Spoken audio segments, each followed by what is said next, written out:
បាទសូមលំអរកាយបាទគ្រប់នឹងជម្រាបសួរបាទទៅកាន់ពុកម៉ែបងប្អូនបាទទាំងអស់គ្នាបាទជាពិសេសបាទគឺពុកម៉ែបងប្អូនបាទដែលនិយមតាមដានបាទនៅដំរីឆ្នោតយួនបាទប្រចាំថ្ងៃ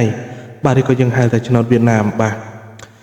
ទថ្ងៃនេះគឺអេដមីនបានពំនាំយកបាទនៅលេខដំរីបាទពិសេសបាទមកចែកជូនពុកម៉ែបងប្អូនយើងបាទដើម្បីធ្វើការបាទផ្សងសំណាងទៀតហើយបាទប៉ុន្តែមុននឹងឈានបាទទៅដល់ការបង្ហាញបាទនៅដំរីសម្រាប់ថ្ងៃថ្មីadmin ក៏សូមបាទពុកម៉ែបងប្អូនយើងបាទដែលទើបតែមកទស្សនាបាទនៅវីដេអូរបស់ admin ថ្មី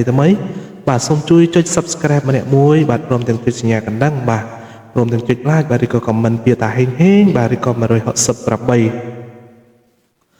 បាទពុកម៉ែបងប្អូនយើងបាទសម្រាប់ប្រហែលថ្ងៃនេះគឺ admin បានបាទចេញតម្រុយតទៅសោះបាទចឹងថ្ងៃនេះគឺ admin បាទមកចេញតម្រុយចែកជូនពុកម៉ែបងប្អូនយើងបាទដើម្បីទៅធ្វើការផ្សងសំណាងឲ្យលៀបឲ្យជ័យទាំងអស់គ្នាផងដែរ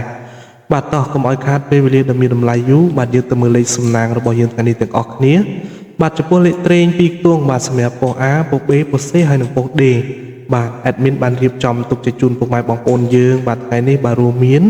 បាទសម្រាប់លេខទី1គឺ admin ឲ្យពុកម៉ែបងប្អូនយើងបាទគឺលេខបាទ33បាទលេខទី2បាទគឺលេខបាទ53បាទ33និង53ណាបាទចំពោះលេខទី3បាទគឺលេខ89បាទហើយលេខទី4បាទគឺលេខ98បាទសម្រាប់លេខត្រេងនេះពុកម៉ែបងប្អូនលេងបាទសូមបាទធ្វើការគុណផងបាទចំពោះលេខបុកទង់អញ្ចឹងលេខបុកប៉ុសហ្នឹងហើយឬក៏យើងហៅថាលេខគុណអញ្ចឹងadminឲ្យពុកម៉ែបងប្អូនយើងបាទខ្ទង់ទី1បាទគឺ100បាទ69បាទនិងខ្ទង់ទី2បាទគឺ900បាទ58គុណបាទចំពោះអូខ្ទង់អញ្ចឹងអូខ្ទង់ admin ឲ្យពុកម៉ែបងប្អូនយើងអូបាទខ្ទង់30ហើយជាមួយនឹងខ្ទង់9បាទសម្រាប់តម្រុយទាំងអស់នេះបាទបើសិនជាពុកម៉ែបងប្អូនយើងបាទពេញចិត្តនៅលើបាទលេខសំណាងណាមួយពុកម៉ែបងប្អូនអាចធ្វើការជ្រើសរើសទៅលេងបានណាបាទអញ្ចឹង admin បានរៀបចំមកសម្រាប់ម៉ោង4កន្លះម៉ោង5កន្លះនិងម៉ោង6កន្លះបាទប៉ុន្តែបើសិនជាពុកម៉ែបងប្អូនយើងបាទចង់យកទៅផ្សងសំណាងបាទនៅពេលវេលាបាទពេលថ្ងៃឬក៏ពេលព្រឹកក៏អាចយកទៅសាកល្បងបាទផ្សងសំណាងលេខទាំងអស់គ្នាផងដែរ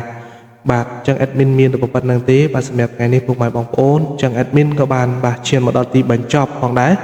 បាទ admin ក៏សូមអរគុណបាទសម្រាប់ពុកម៉ែបងប្អូនបាទដែលតែងតែតាមដានបាទនៅវីដេអូរបស់ admin កន្លងមក admin សូមជូនពរពុកម៉ែបងប្អូនបាទផ្សងសំណាងបាទទទួលបានលាភជ័យហេងទាំងអស់គ្នាបាទពុកម៉ែបងប្អូនប្រកបបាទអ្វីក៏សូមឲ្យជោគជ័យណោះពុកម៉ែបងប្អូនបាទធ្វើដំណើរទៅណាមកណាក៏សូមឲ្យបាទសុខសុវត្ថិភាពទាំងអស់គ្នាផងដែរបាទ admin សូមជម្រាបលាបាទនឹងជួបគ្នានៅថ្ងៃស្អែកបាទបន្តទៀតបាទអរគុណច្រើនបាយបាយ